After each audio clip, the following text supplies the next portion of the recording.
welcome to 3D Pop-Up Shop. I'm Keisha and I'm here with my co-host Kanika Hi.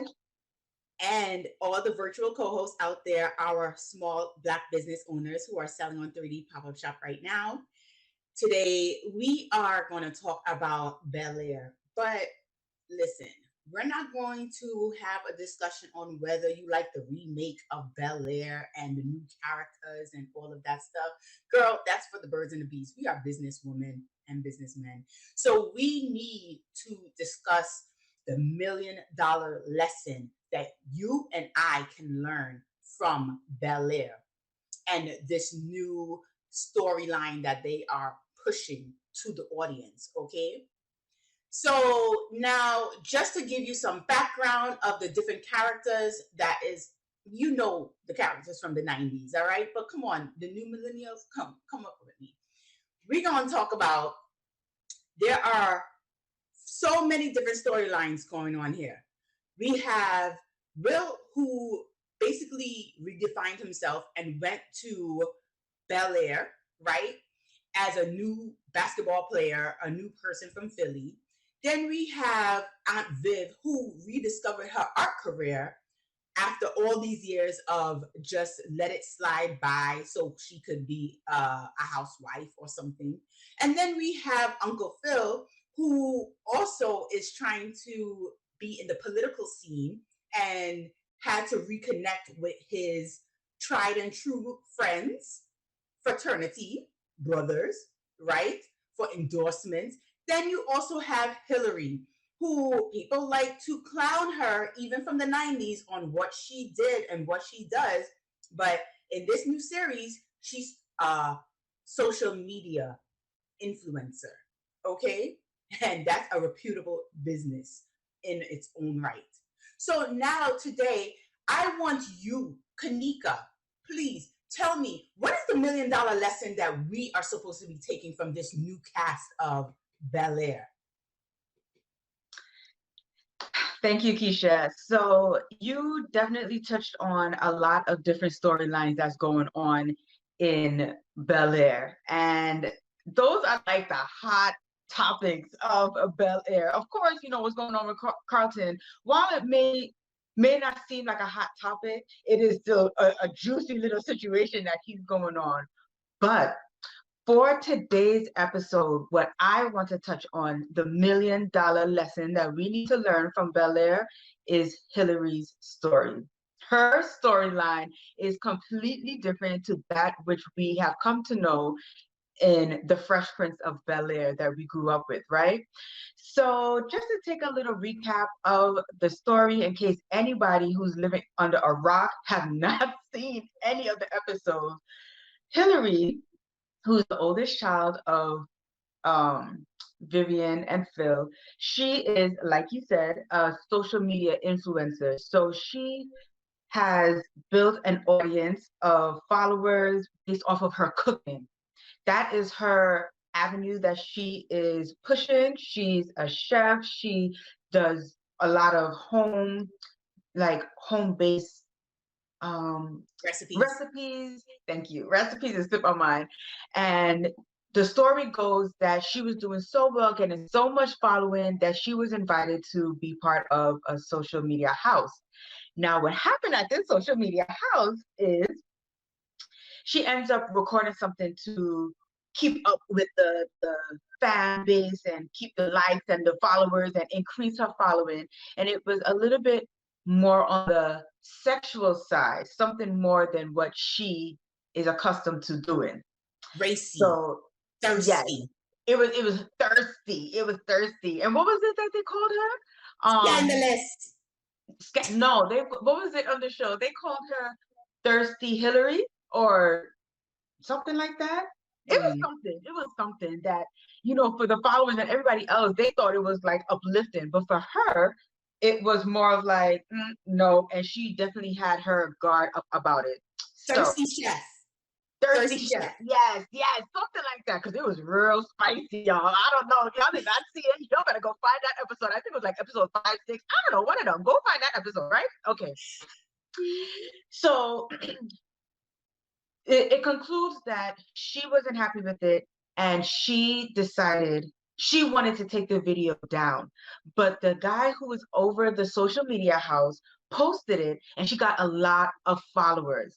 Now, a lot of people may think, well, that's a good thing. She got a lot of followers, she got a lot of interest, she got a lot of buzz over it, so that's the path to take. But then as the storyline continues, she decides not to go down that road. And she decides to leave the social media house, and, you know, the story starts to continue down that path. So, what's the lesson in all of this? Be true to yourself, be true to yourself, and your following will follow you. They want authenticity. Oprah experienced that. There were many interviews when Oprah first started. She started off in radio. She went on, she was on news. And she said when she started, she was trying to be like Barbara Walters. Her words, not mine, hers. She was trying to be like Barbara Walters. And it didn't matter how hard she was trying, it was not working for her. It was not working for her. When she decided to be herself and to choose shows and topics that was true to her, that's when her career took off, and she is the Oprah that we know today. That's actually true that you mentioned her, because there was a time where there was a lot of trashy news or Yes. daytime shows that was going on, right? They were trashy.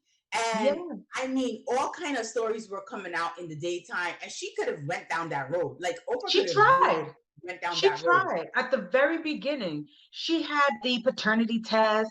She had the fighting. She had that. She tried it, but that's not her. That wasn't her. Right, right. And honestly, that's cool and all that it worked out for Oprah. But when you're in this industry, when you're a social media influencer, especially, like you have to carve out a name for yourself, right? But at the end of the day, Kanika, I don't know if you're really convincing much, because if you can get clicks or views, I mean, that is golden, yo. Like, that is golden. I mean, people come to your page and they see all these people following you. Like, that's respect. That's that's social cred, girl. So I I mean, don't know. I honestly think so. Hillary could have really went and rolled that wave with the thirsty chef, all right, and still make her millions. Like, I mean, you said it yourself though, sex sells. So what's the absolutely. problem? Absolutely, sex sells. But do you see how Hillary is? Hillary is fly to the gods. Like she never steps out of the house not looking put together. Her hair is slayed, her nails are slayed, and her outfits are always on point. So she is in and of itself embodying femininity, embodying sexuality. She don't need to be in lingerie in order to get that. Like she already had so many followers, which is why the social media house even reached out to her. Like if she had 100, 200, 300 little followers, they would have been checking for her, but they already saw that she was able to do that on her own. So that Right. means she was doing it from her looks, her personality, and the vehicle that she used, which was cooking. I mean, Yeah. I don't think she needed to pull out her tatas and do all of that sexiness and ting. It works for some people, but I don't think it was working for her.